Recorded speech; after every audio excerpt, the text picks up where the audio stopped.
Voldemort has come back to power. And this means that there's going to be a great villain who is intent on destroying the world, essentially, like destroying anything that doesn't follow what he wants to do. And that's what it's going to be about, whether or not he's going to succeed or not, and whether or not Harry's going to stand in the way. Welcome to the Fiction Writing Made Easy podcast. My name is Savannah Gilbo, and I'm here to help you write a story that works. I want to prove to you that writing a novel doesn't have to be overwhelming. So each week, I'll bring you a brand new episode with simple, actionable, and step-by-step strategies that you can implement in your writing right away. So whether you're brand new to writing or more of a seasoned author looking to improve your craft, this podcast is for you. So pick up a pen and let's get started. In today's episode, we're diving deep into the first chapter of Harry Potter and the Order of the Phoenix.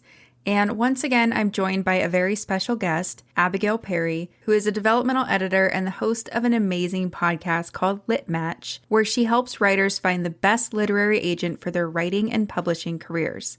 I will link to her podcast in the show notes, as well as where you can find Abigail around the internet. If you've been listening to the podcast for a while, then you already know the deal about these first chapter episodes. But just in case you're brand new here or in case you need a reminder, Abigail and I are taking a look at the first chapter in each of the Harry Potter books to see how Rowling hooks our attention and pulls us into the story. It's been really fun to see how she develops not only as an author from book to book, but also how these first chapters change from book to book too. So in today's episode, we're digging into the first chapter of Harry Potter and the Order of the Phoenix. And we're going to analyze it on both the macro and the micro level. So basically, we're asking, why does this chapter work? And then how does the scene or the scenes within the chapter work? So that's a very quick overview of what we're going to dig into today. You'll hear more explanation for everything once we get into the episode. So with that being said, let's go ahead and dive right into the conversation. Order of the Phoenix is not personally my favorite of the series, but I still love this one. Yeah. But I do think out of the first chapters that we've analyzed, this seems to be the strongest structurally, in my opinion, that I've read up to 5. And what's interesting is it's more on content genre, which I know we're going to get into later, but it's like the most literal Harry's life is threatened in this scene. So it's fun. It's different, but it's kind of, you know, you always hear the advice, don't start with the prologues or the false prologues or whatever that we've been looking at. And I think besides Chamber of Secrets and Prisoner of Azkaban, start with Harry and Goblet of Fire. So Goblet of Fire starts with Frank Bryce. So not Goblet of Fire. Just with Frank Bryce in book 4. And now we're back to Harry in book 5. So it's kind of fun just seeing, I know we're going to outside Harry's perspective again in book 6. So it's just kind of fun to see how she plays with all that. But yeah, I love this opening chapter. Yeah, it's great. You have written a great synopsis for us before we dive into the chapters. As in all the episodes, we are going to analyze the big picture with the 7 key questions that Paula Munier recommends you use to analyze first chapters in her book, The Writer's Guide to Beginnings. And then we go in and we zero in on the scene structure, which we use the Storygrid's 5 commandments to analyze that. So before any of that, it's worth understanding what we're going to talk about and why it's going to help us use this analysis. What happens in the first chapter of Harry Potter and the Order of Phoenix? Okay, in this chapter, we catch up with Harry, who is very desperate for news after the return of Voldemort last year. He comes back at the end of Goblet of Fire. We hear about how he's trying to watch the news with the Dursleys and how they don't let him watch their TV anymore. And then we see him having to resort to eavesdropping on the news from outside the living room window. He basically assumes or thinks that any day now he's going to be hearing something about Voldemort or the effects of something Voldemort or the Death Eaters have done. But so far there's nothing. He hears a loud crack in the neighborhood close by, kind of like someone apparating or disapparating, and then chaos ensues. The Dursleys run outside. They get mad at Harry, who has his wand out. And in their opinion, he's the one causing the commotion. Then Harry takes off towards the local park. As he walks, he thinks about how unfair it is that Ron and Hermione are in the thick of things. He assumes that they're together at the Burrow having the best summer ever. And he's bummed that nobody's letters this summer have told him anything worth knowing. So he's a little bit in a bad, mopey mood. And once he gets to the park, he hears Dudley and his gang saying goodbye to each other. He basically picks a fight with Dudley because he's in such a sour mood. So they argue, and while they're arguing, Dementors descend and they affect both boys negatively, but especially Dudley. Harry knows he is not supposed to do magic outside of school, but he has no choice. He has to use magic to defend him and Dudley against the Dementors, so he does. He casts a Patronus charm, the Dementors flee, and Miss Fig arrives and helps Harry carry Dudley back home. That is it. Not a lot going on in that chapter. Yeah, no big deal. It's interesting because I didn't actually do the word count on it, but it feels like it's a longer first chapter. But everything, again, and not surprising because it's J.K. Rowling, but everything has weight to it. Everything has purpose to it. And you're entertained the whole time. And that's something that my takeaway was when I was reading this first chapter. Not surprisingly, yes, I know I'm a Harry Potter fan. So I know that I'm already going to love these stories, but you're to not be entertained. I know. That's why I think it's the main thing is, but anyway, even if you didn't like Harry Potter, I think it's hard to argue that this isn't entertaining in its way. You can tell even with how she uses backstory, even how she uses description and detail, everything has purpose to creating a sense of setting and energy. And all of this can help us analyze the 7 key questions to ask for your first chapter. So let's go ahead and get into those. Oh, go ahead. Yeah, it was interesting too. Just again, we always say this, but the way the backstory was delivered, it's not an info dump. It was very engaging, and we'll talk probably more about that later. But 7 key questions. The first one is, what is our genre? Savannah and I have talked about on all of the first chapter episodes. If you haven't heard any of those first chapter episodes before, just as a recap, we look at the difference between what we call a content genre and a commercial genre. So commercial genre, thinking about the sense of where would you market this in the traditional publishing world, or even, if you're self-publishing on Amazon, where would you market this? And content genre, using that story grid lens of what is the story type? Like, what are we looking at? So like all of the other Harry Potter books, the content genre is action. What I think is particularly interesting about this first chapter is that the worldview arc for Harry Potter, the character arc or the internal arc that we're looking at, is very clearly coming to play in a deep and darker way than the other books. And Rowling always does a wonderful job at giving equal weight to the internal story, the character arc is how I like to call it, or like the psychological story, and then the action genre, which is kind of what drives plot. What are the events that are driving the plot? But you really start to see how it starts to get really complicated in a way that they fuse together in this first chapter. And I think that's really brilliant. And then commercial genre, when we're looking at commercial genre, we're looking at young adult fantasy. So we have very clearly moved away from middle grade in Order of the Phoenix. We moved away from it in Goblet of the Fire, but you can see the teenage moodiness coming into this first chapter, but in a very justified way, right? There are bigger things that are going on for Harry than necessarily just things that happen at school, but you can still see that sense of young adult teenage persona coming out in this first chapter. Yeah, it's almost like he's taking the weight of the world on his shoulders, partially because certain people believe him in the world, certain people don't. Certain people are making Voldemort's return a big deal, others they're not. And he just feels like, I'm excluded from all of this and I have to hear about stuff like this on the news. No, there's no wonder why he's anxious or angsty. But the other thing too is how we think about young adult versus middle grade is the age of Harry. So how old is he in this book? Is he 15? 15 in this one, yep. 15. Okay. And then also we look at the tone. So in the beginning few books, there's a lot of humor, not a lot of darkness.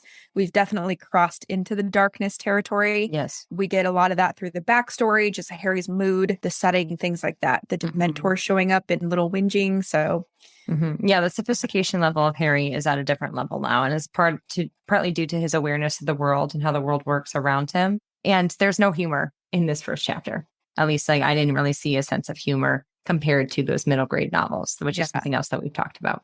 I saw a few spots, which we might pick up later, but I had to look for them because I felt the same way that I had to question, okay, is there anything in here or have we totally departed from that? Yeah. So they're hidden. But anyway, question number 2 is plot. What is the story really about? And do we get a sense of what it's about in this first chapter? I think this is the first chapter out of the whole series that gives the sense more than anything else. In Goblet of Fire, we did deal with a murder with Frank Bryce. There was the sense of we're moving into the action realm, dealing heavily with crime and almost like thriller aspects as well. But in Order of the Phoenix, we're having a straight up face of life and death with the Dementors in this scene. And Harry's whole entire drive and motive for the scene is trying to figure out what's going on in the wizarding world outside of Privet Drive in Little Whinging, because he has received zero information and he knows that Voldemort has risen the power. He literally has nightmares every night about Cedric's death in the graveyard and Voldemort's rise, as well as mysterious hallways. Yeah. Which is, something important that would come into the story later on. All of this is wrapped in this idea of what is the story really about? We're dealing with Voldemort has come back to power. And this means that there's going to be a great villain who is intent on destroying the world, essentially, like destroying anything that doesn't follow what he wants to do. And that's what it's going to be about, whether or not he's going to succeed or not, and whether or not Harry's going to stand in the way.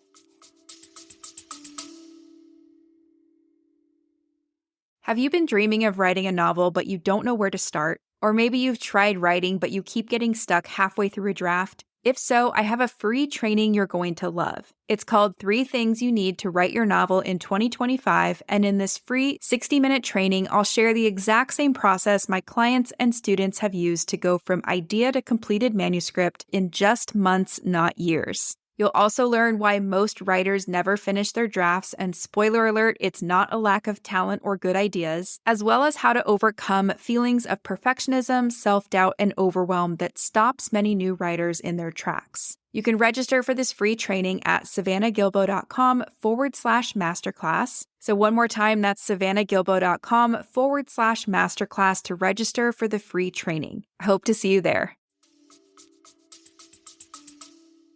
Right. And something about the hallway that I want to point out, because I see writers that try to do something like this, it's almost like they'll give their characters a vision or a dream, and then they don't ground it in something that solidifies it. So we know later, after reading the story in the series, that the reason he's having these nightmares is because he is connected to Voldemort, who is looking in that hallway and trying to find the prophecy. Yes. So I love how they open this. It could be a mysterious thing. We don't know yet. Mm-hmm. But then it gets grounded later and there's an actual reason. It's not just like, oh, he had a nightmare and he was imagining this thing because I needed him to for the plot. I'm so glad you said that, because there's so many writers that deal with dreams. And I always push back on dreams. It's not that dreams necessarily can't work. I've seen them work before. But I think J.K. Rowling does the best job at giving an example of when we can have flashbacks or dreams or whatever you're going to call it, like those kind of takeaways from the story things that aren't in the present moment. Yeah. And it is because there is this bigger purpose. It's interesting, Savannah, when you bring that up, because as a discussion for a reader, basically we learn in this book that there is a connection between Harry and Voldemort. Do we learn in this book specifically that what he's seeing is what Voldemort sees? No, but in future books, we will learn that basically why he sees these things is because it's what Voldemort is obsessing about. Or is that not right?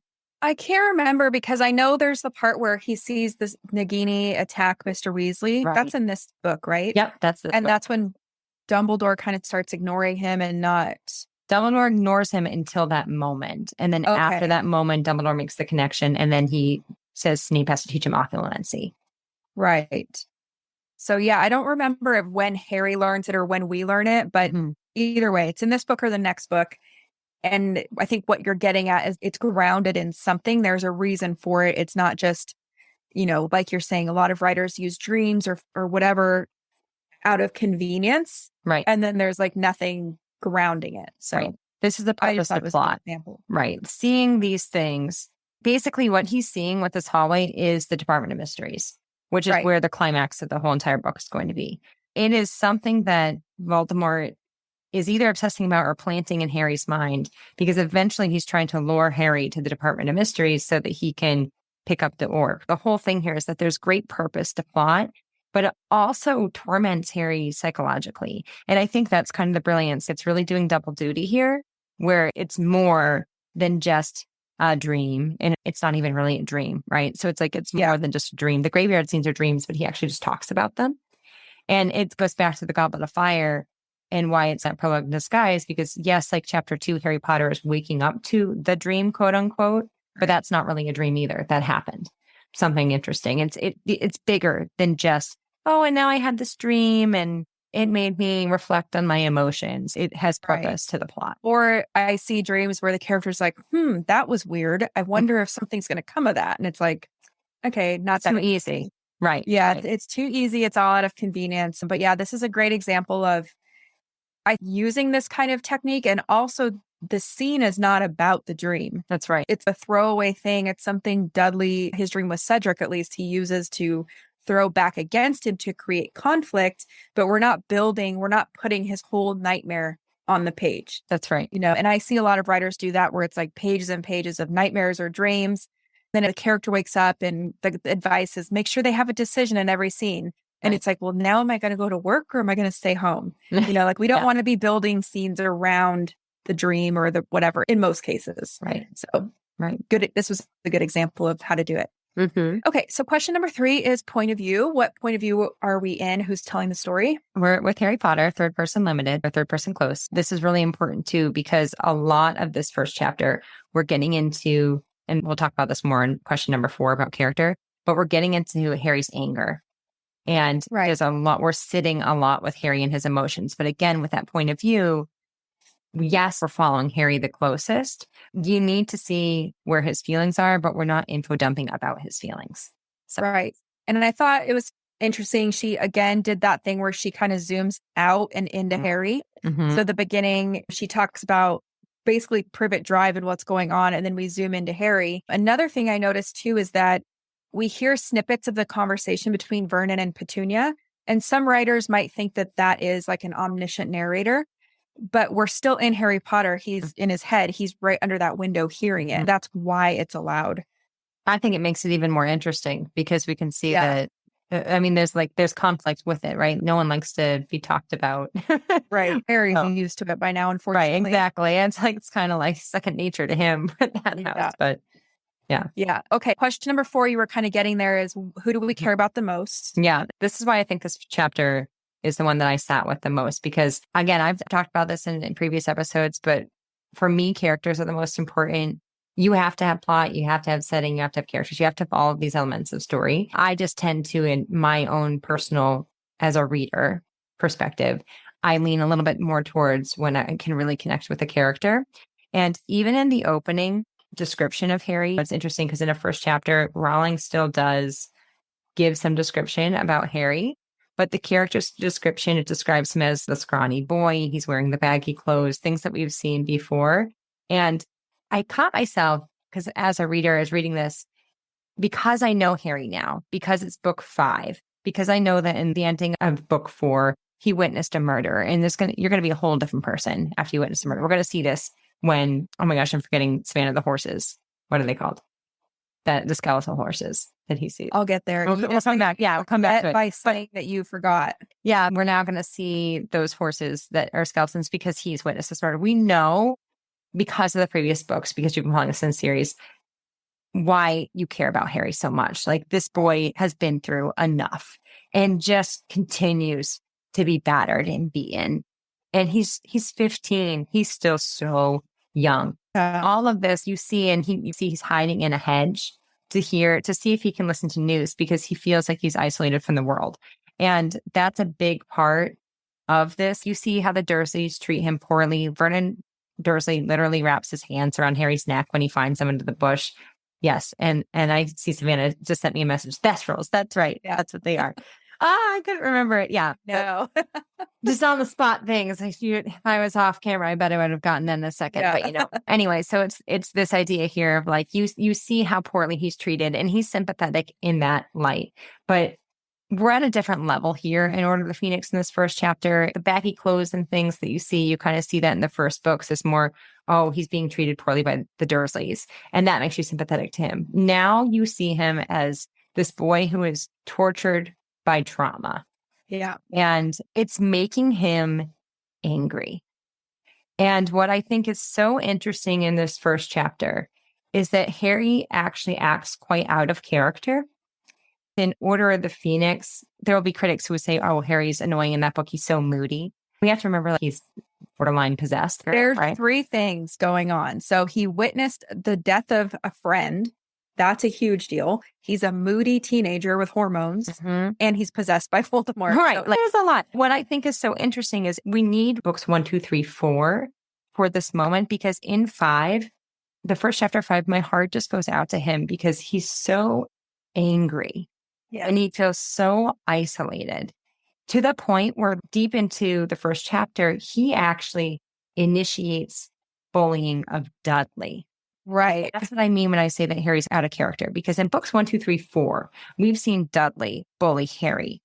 Especially in book 2, there's an interaction between Dudley and Harry specifically, and Dudley picks on him and Harry is more passive in this sense. Yeah. But in book 5, he's at the playground and there's a line where he's basically hoping that they see him. Yeah. Because he wants to unleash all of his anger on Dudley. Outlet. He needs his outlet. And when Dudley's friends leave, Harry actually calls out to him. That's so out of character of Harry. It reflects a little bit of what James does to Sirius in a way later in this book, which is interesting. But it's harnessed in our sympathy for him because of the traumas that he's been through. And of course, Harry will redeem himself as a character. But it's just so interesting because I was thinking to myself, if this was Harry and you hadn't known Harry before this book, you'd see him as a bad guy. He'd be hard to relate to. Right. You'd have a lot less sympathy regardless. You know, it's like, I think like, yeah, I guess you wouldn't see him quite as bad guy because all of the events that happen around him before that, you can understand why he's so angry. But you kind of see this moment and you think, wow, that's kind of a bit of a jerk, you know? Right. And I think because we understand how tormented he feels, especially the line about he assumes that Hermione and Ron, wherever they are together. And he talks about that Sirius at least sympathizes for him and expresses his feelings of knowing how much frustration he must be having. At least someone is understanding him. Acknowledges it. Yeah. I mean, I'm trying to even figure out the word for it. I don't think it's quite pity, but it's one of these, I'm concerned for him. You know, I was going to say it's concern almost, like you hope he makes it out of it. The other thing I noticed about this part is because I've been in the last couple books, we've been talking about how he's always posed as weird. We know the Dursleys don't like his magic. They're even saying his kind wouldn't be on the news and they shush each other and all that. But it's also like he's the only kid that would be interested in the news. Why is he so weird? Right. So they did a lot of fun stuff Rowling did a lot of stuff to set him up as weird again. It's fun to see how that evolved. Okay, so let's go to question number 5 is where and when does the story take place? We know that this is in Little Whinging and Privet Drive. So we start in Privet Drive. We're expanding beyond the house itself. When Harry wanders off more towards this playground area, there's going to be a tunnel of sorts that they encounter the Dementors in, but we're in Little Whinging. And when it takes place is after Harry Potter's 15th birthday, because we do know that Hermione has sent him a letter with vague information saying, I'll see you soon. So we know it's after his birthday. We know that means it's the month of August because we're not in Hogwarts yet. And we know it's also extremely, extremely hot. That can give us a sense of time, but we don't know exactly like the date in August. Right. And it's cool because this is, I think, the first time we don't open before his birthday. I think Goblet of Fire, we're right after it. So it's okay. Because it says that we're in August, but it's like right in there. I think we're further in August in here. I think we're like really close. I was going to say it's even cooler that if that's true about Goblet of Fire, which I kind of remember, he's looking at all the different presents he already got. Mm-hmm. Switched to YA, and now we switched to after his birthday. Mm-hmm. I don't know. That's a cool coincidence. No, that's just interesting. But okay, so then the next one, we kind of already talked about this, is how should readers feel about what's happening? What's the emotion we should be feeling here? Yeah, I think you're concerned about Harry, but I think you're excited about what's happening. And that's kind of that similar core emotion that when you have these typical action stories at the core of everything, the core emotion, the core of everything, you are having this sense of excitement and thrill because you want to see the characters that you care about make it out alive. And this is the first chapter where literally Harry's life is in danger on the page. Yeah. The stakes are higher, which makes it more exciting. Mhm. and make Also more our next difficult to question. raise the stakes like throughout the story, which she does a wonderful job at. Yes. And so speaking of stakes, that's the next question is why should we care what happens? So it's life and death here. And life and death to the point that we are crossing lines that the Western community does not usually cross. And what I mean by that is that the Dementors are not supposed to be in this area. So there's kind of a mystery, a secret, like why are they out? We assume it's because Voldemort, we know in Goblet of Fire, Voldemort gives a speech that he's going to recruit his Dementors and the Giants back. Basically, the Dementors here shouldn't be in this area. It's completely bizarre and out of character, but mainly like they go to kiss Dudley. And that is like a line that is something that we would not see because it just brings way too much awareness. Not only is he a muggle, but he's innocent. So it's like they have no filter anymore of who they should be kissing and soul sucking and all that. Right. Those are the stakes, which is appropriate for action. We know that. Also, it's fun to think about the multiple levels because he's watching the news report to see what Voldemort's doing. So there's like bigger stakes out there, kind of like you were saying, but also he picks on Dudley. He bullies him in the moment, which puts him at risk of being hurt. So anyway, those are the 7 questions. I know now we're going to move into looking at the scene on a micro level. So go ahead. We're going to use the 5 commandments for that. As we've talked about before, Savannah and I always really like to first identify, before we even look at the commandments, what is the characters want? What are they trying to do in this story? So let's talk about that first, Savannah. What do you think Harry Potter wants in this scene? So I think that Harry, he mainly just wants to know what's going on, specifically about Lord Voldemort. So he's eavesdropping on the news. He's thinking about the contents of his friend's letters, trying to just figure out or grasp onto anything, which then kind of makes me want to ask you a question because I could see writers who are listening to this going, why is it that first part with the news a separate scene from the part with Dudley? Because you could break out 2 different goals. Like one of them is I'm watching the news to find out about Voldemort. The other one is maybe I'm leaving the house to escape the Dursleys. It's a good question. I thought a lot about this question actually when I was reading it because I do think it is one scene, one chapter. First of all, I think that the main stakes in this chapter are life and death. And it actually takes quite a bit of time between the inciting incident and the turning point for us to see how that value shift is turning. However, I think that being in the bush, there's no inciting incident for me before the snap of the noise. So we'll talk about that in a second. Yeah. But he's in the bush and it's important for us to see his motives and what he's trying to do and even have a little bit of time before the inciting incident with that because it's establishing the ominous tone that is basically deep in every line of this first chapter. Why is it not a scene when he's listening to the news? I think, again, this kind of goes back to our discussions about a beat versus a scene. And a beat has a change in behavior or a change in tactic. And a scene has a change in value. It's interesting because like we brought up the news a couple times in the series now. The first one was in Prisoner of Azkaban when we talked about Sirius. And now it's Harry Potter trying to listen for the news. So it's interesting because we've had a setup there in that sense of before Sirius was on the news, so it was big enough that he was being on the Muggle news, and now nothing is on Voldemort. So basically what this is creating is this sense of Harry being like, why has nothing happened? So I don't think it's a scene because it's really that is the basis of all of that. Nothing happens. Versus if you look at the whole first chapter, we can see how everything is centered around a life or death confrontation with the mentors, where very much something does happen. Yeah. And it's interesting because I got to thinking about this when I was planning what I was going to say for what is his goal. I realized that he is really trying to figure out in multiple ways what's going on. So part of it is the news, but when he can't do that, how does his tactic change? Yes. He leaves and he mulls over what he knows from his friend's letters and what he's heard. He thinks about it. So he's still trying to do that one thing. Yeah. So that's how I was thinking about it. Yeah, that's great. And a much shorter answer than mine. But that idea.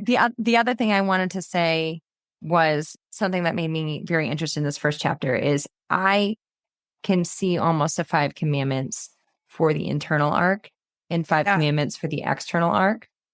And I think that a lot of the scene with him watching the news grounds us in that internal arc, that psychological stuff that's going on. State of mind. That as you go further in the scene, and I see this in plots when I coach writers, I always talk about outlines. I like to see how the closer you get towards a climax, the tighter internal and external weave together. Because to me, internal can't change without external things happening. And external shifts, personally, to me, are boring if it doesn't change the character. Yes, there are life and death stakes, but our reader will not care about life or death stakes if we don't care about the character who might die. We're getting the groundings in that opening of what's going on with him psychologically. And that shift starts to become extra more complicated as he moves into the confrontation with Dudley. It's working as complications that are leading towards a turning point in this scene. But so much of it deals with his issues with character, with internal stuff going on. You can kind of play out a 5 commandments there, but on a beat level, right? A change in behavior versus beat level, a change in value. There's actually, not to get too deep in the weeds of the beat, but in that first part with the news, there's a part where he says, or Vernon says to him, I know that you're having owls deliver stuff to your bedroom in the morning. Isn't that how you get the news? And Harry's like, I can't lie to him because what's the point right now? So that's kind of like a little beat crisis is, do I tell the truth that no, those are letters from my friends, not the news? He tells the truth. But yeah, so it's interesting. I think that's part of what makes this feel like it's moving is that we do have solid beats that bump into each other to make a scene. Yep. That's the same thing of when he meets Dudley. There's kind of a crisis of Dudley doesn't see him. Is he, but he's really angry. Does he bully Dudley or does he leave him alone? So let's talk about the inciting incident because you were saying that you thought it was the apparition. I do. Right. Yes. Yeah. I thought that. And then what I wrote down was when he sees Dudley and his gang arrive at the park. But I could see either one being totally fine. Interesting. Yeah, I can go first telling you why I picked that one. But I thought it's because the apparition is conflict that appears. It's unexpected, right? And it does tie to Miss Fig at the end of the scene because that's her, right? Well, the apparition, no, because she can't apparate because she is a squib. Oh, she's a squib. So who is apparating? We don't know. I feel like we find out, but I don't know the answer to that anyway. It's probably in the book. We'll have to look that up after. But when I started going through the commandments, I'm like, well, what is this? What are the commandments really about? And it kind of centers around, should Harry use his magic? Yes. To defend himself? Yes. And I don't know if that's, I guess it depends who's apparating. Because I was going to say, I don't know if it matters. Are they good or bad? Right. Savannah and I talked about this in previous episodes. And remember that this is a Socratic learning method that we use this analysis, meaning that the way that I see something might not be the way that exactly Savannah sees it, but can we get to the same conclusion? And ultimately, like that's the idea here. It's very, very unlikely that your readers are ever going to analyze your stories on the level that we are analyzing them. However, if you can analyze them with intention and learn more how to read like a writer, in this way, and there are other ways to analyze stories. This isn't the only way to do this. If someone ever tells you this is the only way that it can be done, that's bad advice, in my opinion. But this is a way that has helped me defend why I think a scene is purposeful or a scene that works. For me, what gives a scene purpose, what makes a scene work, I look at, does it advance the plot and does it develop character? Those are the two big things that I look for, because that means we're having change and we're going forward with the story. Right. So personally, the way that my 5 commandments might play out might be different than the way Savannah's might play out. However, can we get to the same conclusion? Can we get to the same idea of this is about life and death and this is how that plays out? You'll see, spoiler alert, we do get to the same conclusion. Yeah. And we'll go into that later. But I just looked it up. So it's actually Mundungus Fletcher. Oh, it is Mundungus Fletcher. He should be watching Harry because that's part of his job in the order. But he leaves to go complete a shady deal. Oh, yes. And that's why his last line is, I'm going to kill Mundungus Fletcher. That's right. Yeah. Which I didn't connect until right now either. So does that change our opinion? The reason why I picked apparition is because I think that the noise is what moves Harry from watching the news and just going back to his bedroom and going for a walk. And I think that when we look at inciting incidents, we're looking for a causal or coincidental disturbance, an unexpected disturbance. Either a character causes it or a coincidence causes it, that basically either establishes a character's goal for the scene or changes their approach to achieving their goal. I guess it goes back to that goal, right? Because Harry's goal in the scene is find out news about Find out Voldemort. something. Yeah. Right. And I think that he has been unsuccessful figuring out what's going on with the news. Right. So when the pop happens, that sounds like gunshots, that Vernon Dursley rubs off as a car backfiring to neighbors, that Harry Potter says that sounds like an apparition. It sounds like what Dobby did when he popped in and out. That is saying something is off, something is magical happening here. So basically, he kind of goes off to investigate it. Now, he gets sidetracked, in my opinion, with Dudley. Yeah. And it's important that he gets sidetracked with Dudley because that's going to impact the stakes and the life and death scale of how they go forward.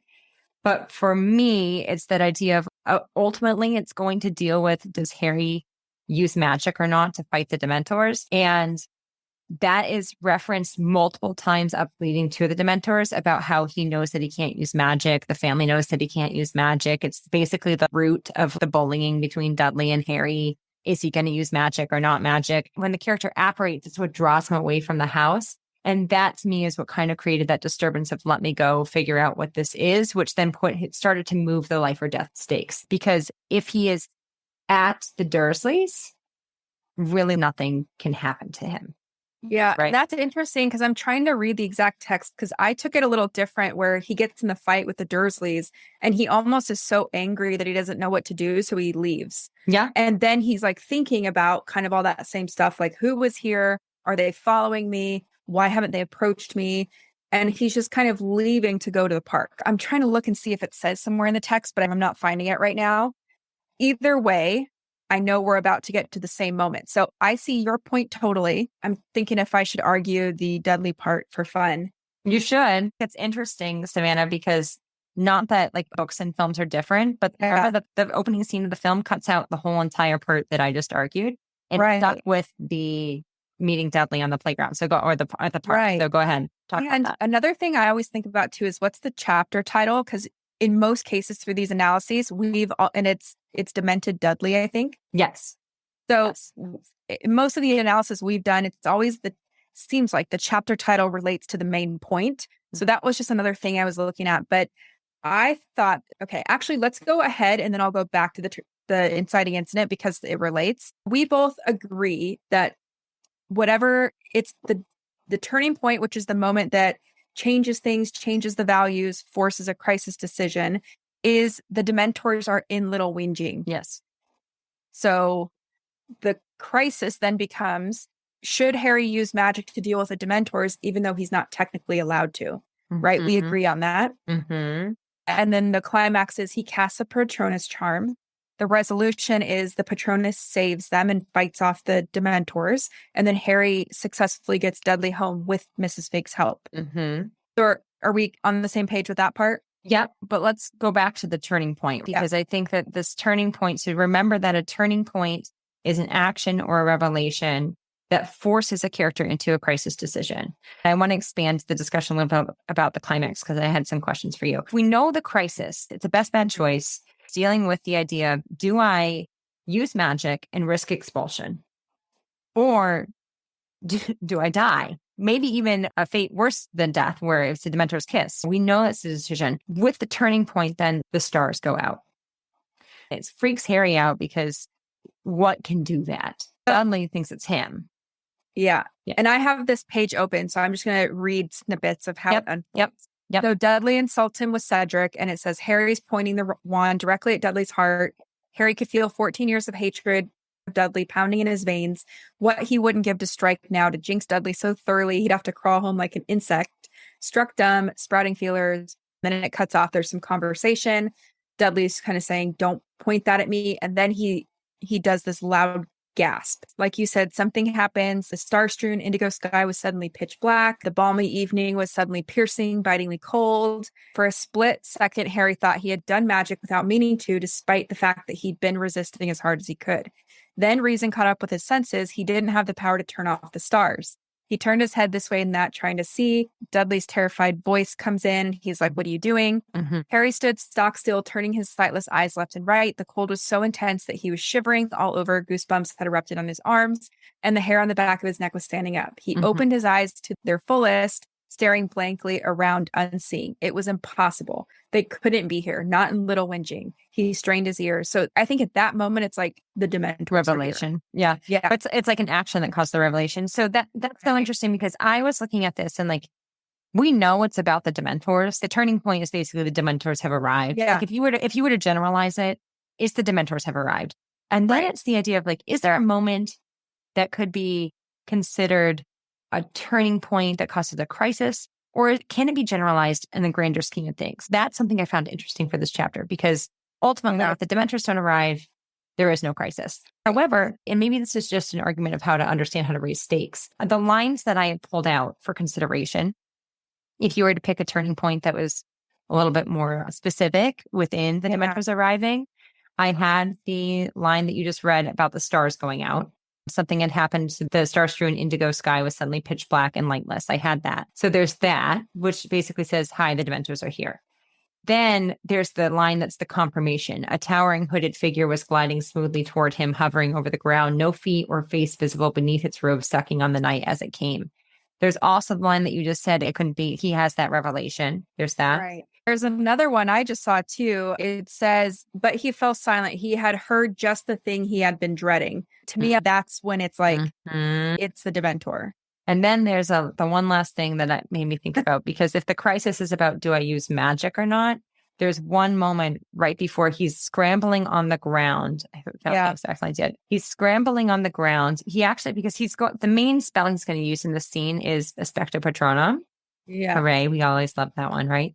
Mm-hmm. But the first spell he actually uses is Lumos. And I don't know. I mean, I think any magic is considered expulsion worthy, right? So I don't know if that would be, it's obviously not a spell against someone, but that is magic. So the first spell he uses is Lumos, and it's because he can't find his wand. And I'm just flipping to the page real quick before I say this out loud. Basically, Harry can't see Dudley. He knows that Dudley has probably run right towards the Dementor. They can't see anything anymore. And Harry says, Dudley, keep your mouth shut. Whatever you do, keep your mouth shut. Wand. Harry muttered frantically, his hands flying over the ground like spiders. Where's wand? Come on. Lumos. What's interesting is because he can't find his wand, that's actually the moment that leads him to using magic without even really considering it anymore. In general, I think that's probably like a progressive complication after a turning point, because the turning point to me is like, the Dementors are here. It's what you said. It's the recognition. Yeah. And now actually I'm reading along with you, and he says the Lumos spell automatically. He shines the light right in front of him, and then his stomach turns over because a towering hooded figure was gliding smoothly towards him.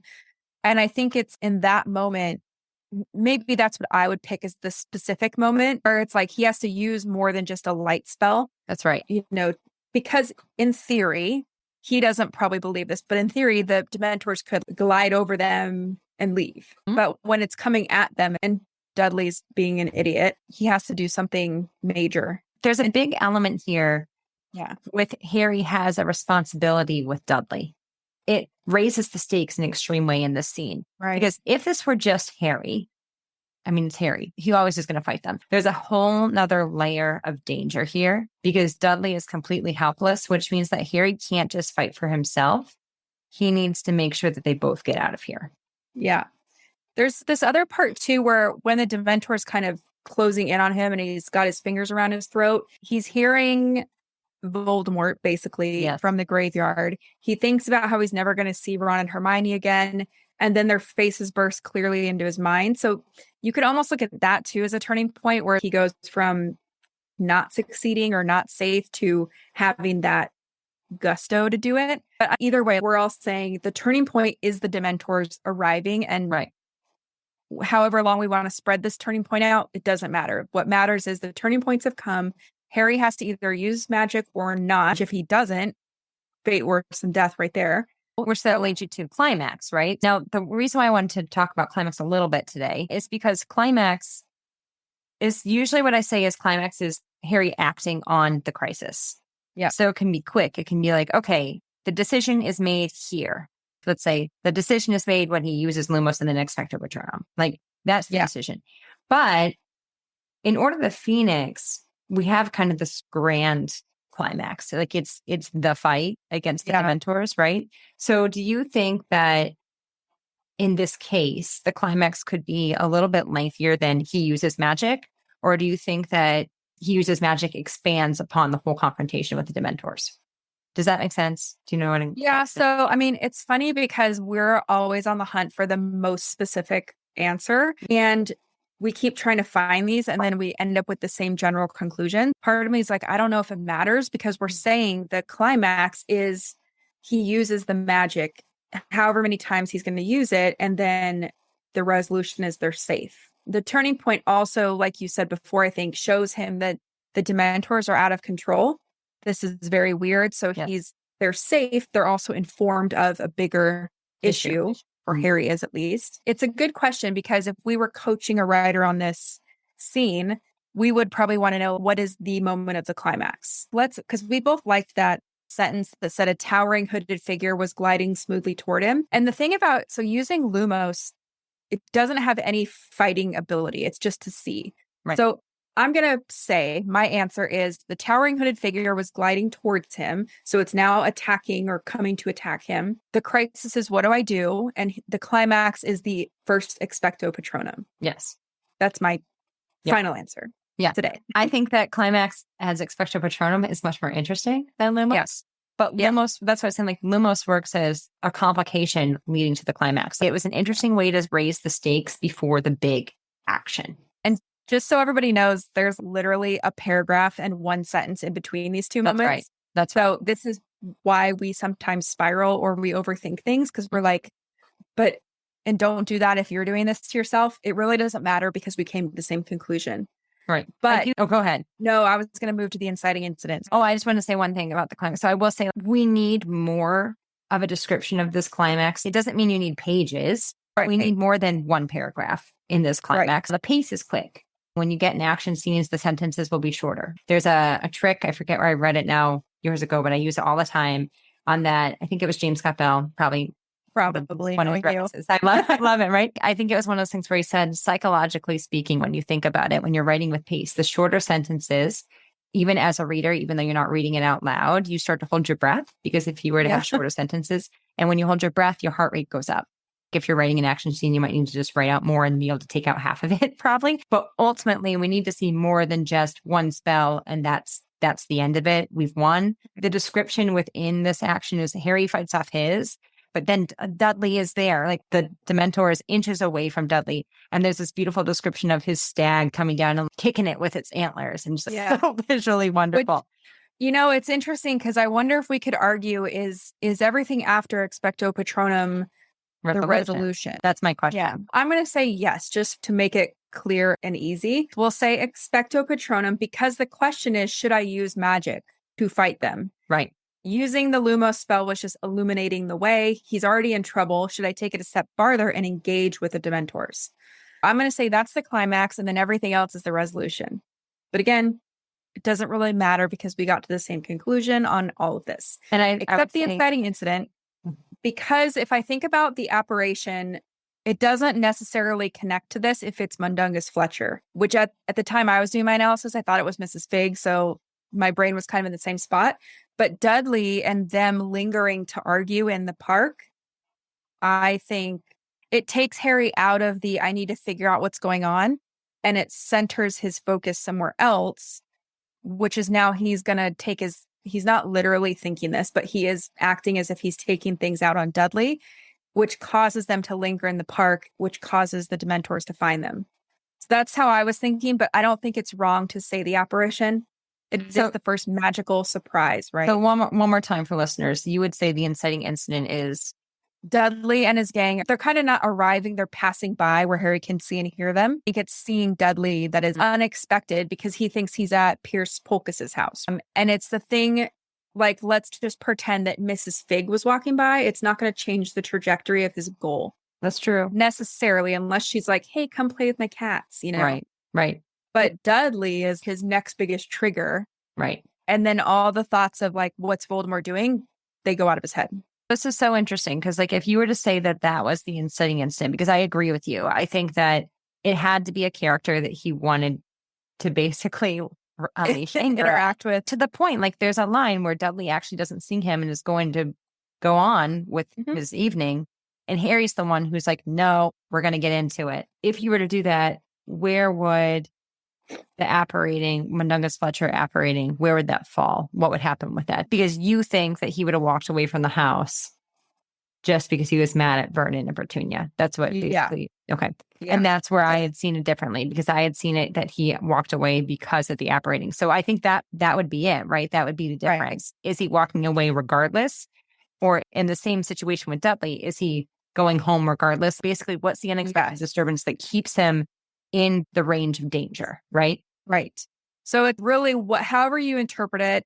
I don't think there's a wrong way, just talking to readers out there, listeners, because what we're saying, either way, we got to the same conclusion. Something, whether it's the apparition or Dudley, pulls him out of that thought process of obsessing over the news and all that, right? And then the Dementors are really the main point. It's what brings the danger, too little whinging. It actually tells him something concrete, even though he doesn't really understand what it means. It's telling him there's something bigger afoot, which is not on the news, but I now know something that maybe other people don't. Do you think that if you took out the Mundungus Fletcher apparating, just curious, just current power station, do you think if you took that out, you would need everything that is written before it? Or do you think you could take all of that now and basically just show us how angry he is during his walk? I think because to me, let me go back up and read this part, because I really see it as he's so upset with the Dursleys that he storms off. So let me find this. Okay. The reason why I say this is just because I don't have anything written on the page, right? So I don't know this for sure, but I find it really interesting to understand, to study like why a movie changes things in a way that a book doesn't. Yeah. And they take out that whole scene. Important thing that you said earlier was we need this setup to care. Right. And in the movie, we do kind of see him. He's the big difference between the book and the film is that Harry does not bully Dudley. Dudley bullies Harry. Right. So there's a big change there, because basically Harry's character, it's out of character for Harry to basically try to go after Dudley. And in the movie, they're consistent with Dudley just being the jerk and bullying Harry, and Harry's responding to that.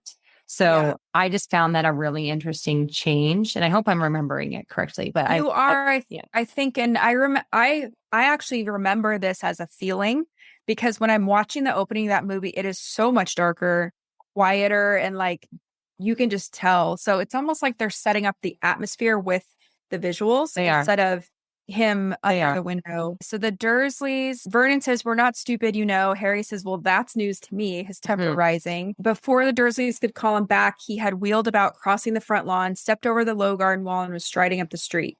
He was in trouble now, and he knew it. He would have to face them, blah, blah, blah. Harry was sure that the cracking noise had been made by someone apparating or disapparating. Was it possible that Dobby was here in Privet Drive? Could Dobby be following him right this very moment? As this thought occurred, he wheeled around and stared back at Privet Drive, but it appeared to be completely deserted again. He walked on, hardly aware of the route he was taking, for he had pounded these streets so often lately his feet carried him to his favorite haunts automatically. Every few steps, he glanced back over his shoulder. So it's, to me, I read that as he's not like actively seeking out something. It's like he's just kind of feeling like, this is weird, someone might be following me. Yeah. I mean, and that's where it's like, I see it as he's basically searching for it, but it's up to the reader. I think that's the whole thing. Like, it's a subjective perspective. I see your argument too, though. Like, basically, and I would yours. I would be happy either way, you know? So, which is funny because, again, this is always our point. Like, it really doesn't matter what we put down necessarily. The point is we got to the same point. What I do think matters is that when you're writing your own work, that you would be able to defend the purpose of keeping everything. So basically, like, Savannah had asked the great question, and I had answered about why that whole beginning is needed is because it grounds us in character, in setting. But the whole idea here is I don't think the chapter works as well without that content. And in the sentences with the description, creating the tone, all of these things, it's doing that. The question for you is, let's say that Harry was in the rose bushes or the begonias, whatever, and let's say he knocked over a shovel, which caused the Dursleys to come out because they heard that noise. I would argue that you could get rid of the potential apparating And how, because what it's doing is it's causing the Dursleys to come outside. That's the point of it. Mhm. But Rowling actually is smart because she knows she's going to need that later to set up Mundungus and right. Yeah. I mean, So that I see it. okay. So it's a really interesting hypothetical that you just proposed, because the idea here is I don't think that's as effective, but it still is going to be him moving. And the reason it's not as effective is because Mundungus Fletcher is a sketchy character. It causes some mystery and secrets. Like the whole thing in first chapters, you want to have some sort of like secret or mystery, right? With the apparating, we have the question when the Dementors arrive on scene, why are the Dementors out? But as a reader, we also understand that Voldemort's at large. The apparating kind of makes assumption. It way more interesting. Right. It's way more interesting. It's like, wait a second, who was it? Why were they there? Like it would cost you just as someone who's on the edge of waiting for something bad to happen to be on the alert a little bit more. So, and this is actually interesting because we both work with fantasy and sci-fi a lot, and something like a shovel might be what you come up with for your first draft. Yes. That's totally fine because the cause, what you're really doing is you want the effect of that cause. So no matter what we put in its place, it gets the Dursleys outside. Now, if you're coming back on your third draft, you might have an editor, or you might think like, what else later in the story could I use here? And I'm going to pretend that that's what J.K. Rowling did, is that maybe she had something else. And then she was like, you know what? Why couldn't this be Mundungus? Because part of the story is showing how sketchy and unreliable he is. Writers are always like, how did she think of all this stuff? And I'm like, well, she didn't probably write it linearly.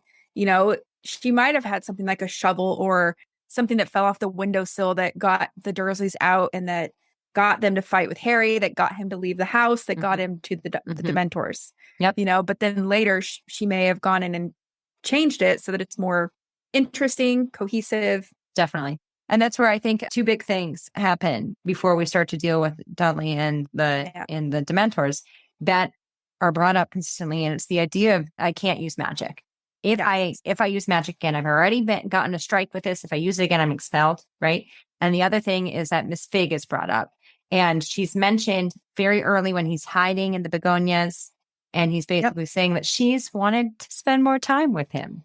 Again, we only mention characters if they have purpose, right? Right. If they're on, and that could have been any other neighbor, and maybe it was in one draft, right? But then when you're coming back through, you don't want to have random people. You want them to all serve a purpose, and what better way to set up something later. Right. And then when she reveals herself as someone who knows magic at the end, keep out your wand, idiot boy. Yeah. The whole thing is that it creates really good bookends for the first chapter, because there are parts in this where Rowling is not going to give you answers to everything with everything she plans in the first chapter, which makes you excited to learn their setups that help are paid off later in the story.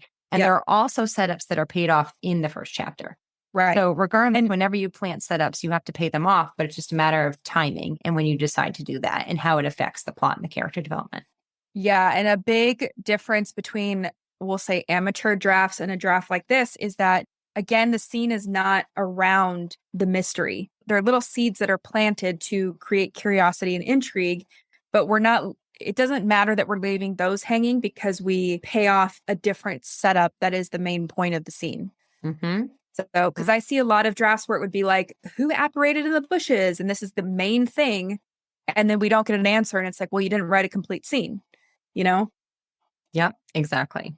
Anyway. And were there any other notes that you picked up on, Savannah, that you wanted to talk about? Not necessarily. We talked about a few already that I had written down. One thing, I did like the tiebacks to Dobby in a very organic way. Like Dobby apparated, it sounded like this. It wasn't like, remember that one time this house elf was on my bed. We really touched on almost every book, I feel like, in this summary. So I really like how you're starting to see it, bringing in those young adult tones and seeing relationships between peers. I really like how she brings in this subtly. Like we're going to get into this, of course, much deeper on a personal level when we get to school. But even the subtle notions of feeling on the outs in the Harry, Hermione, Ron triangle, and then Sirius. And it's really important. We know that Harry has this, trusting parental relationship with Sirius, but seeing that in the beginning about ultimately, like right away, she uses Ron and their responses and letters and inability to share information because they're following orders, as a way of causing even more frustration actually for Harry, but then feeling companionship and connection to Sirius, because even though he can't share information, he expresses frustration. And of course, the Order of the Phoenix, Harry's fear about the greatest victim will be Sirius. This is a book that very deeply, deeply explores this relationship that we care about, but also is kind of messed up in its own way, in the sense of like how Sirius, like there's complex discussions about Sirius and how he views Harry, and is he being more the parental guide, or is he seeing him as like James, as and there's always of what's to come. Right. And it's like, my point of saying this is that there's genuine compassion for each other and genuine connection. And regardless of if there are flaws in their relationship or not, these two people are isolated in this world and can understand each other because of their losses and because of their experiences. And you see that with 2 lines in this first chapter. And the other thing I like that you said, they're not allowed to communicate with Harry. So it's a really subtle preview of the Order of the Phoenix, which is what the book is about. We don't really know that until we read the whole book, but the reason they're not allowed is because they're with the Order at their headquarters, right? And they're not allowed to communicate with Harry for reasons that the Order has come up with. Yep. And I like that hint that Hermione and Ron are together, but they're not at the Burrow. Harry thinks they're at the Burrow, but they're at the Order. So yes. So very cool. This was a good first chapter. A lot of really exciting things heading into a very dark, complex, engaging, and moving story. Sad. Very sad. The story is sad. And then I feel like it just gets darker and sadder. I don't know. This one is very clearly starting to be about death. We talked about that before, about how Rowling, one of her inspirations was death. Like she was writing this, she had depression after her mother died, I believe. So it deals with death. And Savannah, you and I have on a different conversation have talked about when we were reading this, that was something that you connected to, that I connected to, like this exploration of grief and death and like how it sticks with you, right? Well, I told you before, a long time ago, we talked about this book. When this book came out, I had just lost my best friend who passed away. And so when I read this and I saw that Harry was dealing with it, I didn't have the kind of parents that knew how to talk to me about losing my best friend. So I got a lot of lessons and a lot of, guidance. And I felt like I was very connected to Harry because he lost Sirius, So this book will always hold a special place in my heart. Not that they all don't, but I totally remember the vibes of reading this and being like, whoa, I'm not by myself. All the more reason why it's so important, again, that even if your concentration is action, if you're writing a fantasy story that is action-based or any type of commercial genre that's action-based, yes, of course, the plot is going to turn on those life and death scales. But if you forget to explore how life and death impacts characters on a psychological level and how that you can make your way through death and life as well, then I think you'll lose missed opportunity. Yeah. And on that note, that's a perfect ending, Abigail. I know. Well, thank you so much, Savannah. As this is, of course, Harry Potter and the Order of the Phoenix, our first chapter analysis. We will be moving on to Savannah's favorite book, Harry Potter and the Half-Blood Prince, in our next episode. Favorite. Yeah. And we hope that you'll join us there. And if you have any opinions about your breakdown of the 5 commandments or the 7 key questions, we'd love to hear them. So that's it for today's show. As always, I want to thank you so much for tuning in and showing your support. If you want to check out any of the links I mentioned in this episode, you can find them over at savannahgilbo.com/podcast. And if you haven't done so already, make sure you subscribe to the show because there's going to be another brand new episode coming out next week. If you're an Apple user, I'd really appreciate it if you took a few seconds to leave a quick rating and review. Your ratings and reviews tell iTunes that this is a podcast that's worth listening to. And in turn, that helps this show get in front of more fiction writers just like you. So that's it for today's show. I'll be back next week with a brand new episode. Until then, happy writing.